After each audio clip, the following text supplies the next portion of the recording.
I'm Chanu Her. On Sunday, people all across Atlanta continued honoring Congressman John Lewis.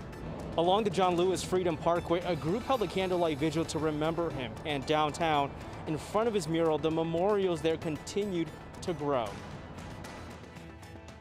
Several Metro Atlanta educators held a rally Sunday at the Capitol to protest heading back to the classroom.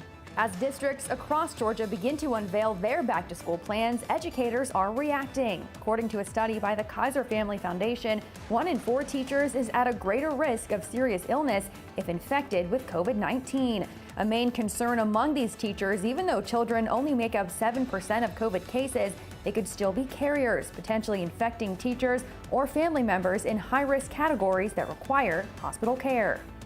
I'm Tracy Potts. President Trump in a Fox interview this weekend pushing back again on mask wearing and whether that can end coronavirus in the United States. The president says he doesn't think so, but governors, Democrat and Republican, say this is not about politics, it's about the science. And even in states where they don't have a requirement to wear a mask, in most counties in those states it is required.